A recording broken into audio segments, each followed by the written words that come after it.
નમસ્કાર દર્શક મિત્રો, જનાર્પણ ન્યૂઝમાં આપનું સ્વાગત છે। વડોદરા શહેર વોર્ડ નંબર 4માં નજીવા વરસાદમાં પણ ઘૂંટણસમાં પાણી ભરાઈ ગયા છે અને રોડ પર ગટરના ઢાંકણા પણ તૂટેલી હાલતમાં જોવા મળ્યા। વરસાદી કાચ પણ ખુલ્લી છે। દુઃખની વાત તો એ છે કે ત્યાં એક ઋષિ વિશ્વામિત્ર સરકારી સ્કૂલ આવેલી છે અને ત્યાંથી દરરોજ 2000ની આસપાસ વિદ્યાર્થીઓ અવરજવર કરતા હોય છે। તેમ છતાં તંત્ર દ્વારા કોઈ ચોક્કસ કામગીરી કરવામાં આવતી નથી। વાહન ચાલકો પણ હેરાન પરેશાન થઈ રહ્યા છે। કેટલાક વાહનો ખુલ્લી ગટરમાં પડી જાય છે અને વારંવાર અકસ્માતો પણ સર્જાય છે। તેમ છતાં મેયર અને સ્થાનિક કોર્પોરેટરો આ ખાડા કાન કરી રહ્યા છે તેમ કોંગ્રેસના વોર્ડ નંબર 4ના પ્રમુખ અશોક પરમારે જણાવ્યું હતું। રિપોર્ટર નિખિલ ગાયકે, વડોદરા। આવા જ નવા સમાચાર જોવા માટે જોડાઈને રહો જનાર્પણ ન્યૂઝ સાથે।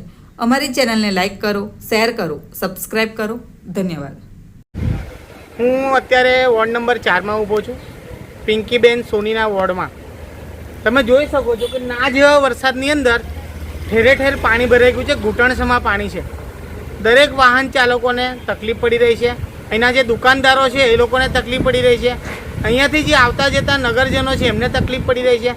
પણ કોર્પોરેશન જાણે સ્માર્ટ સિટીનું સર્ટી લઈ આવ્યું હોય એમ વડોદરા શહેરના મેયર બી દિલ્હીથી એવોર્ડ લઈ આવે છે અને વડોદરા શહેરના નગરજનો છે એ તકલીફમાં છે, એમને કંઈક ખબર પડતી નથી। મને તો લાગી રહ્યું છે વોર્ડ નંબર 4 એટલે ભગવાન ભરોસે મૂકેલો એક વોર્ડ છે।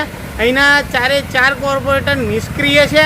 એક સીધો મારો આક્ષેપ છે વડોદરા શહેરને મેયરને જણાવવાનું કે આ જ નજીકમાં એક સ્કૂલ આવેલી છે અને ત્યાં હજારોના તાદાદમાં અહીંયાથી વિદ્યાર્થીઓ અવર જવર કરે છે।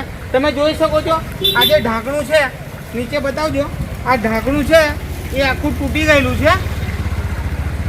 આ ઢાંકણું છે ગટરનું અને બાજુમાં કાચ નીકળે છે। હવે તમે જોઈ લો કે અહીંયાથી કોઈ છોકરું આવતું જતું અહીંયાથી જો કોઈ પડી જશે, અંદર ફસાઈ જશે તો એની જિમ્મેદારી કોની?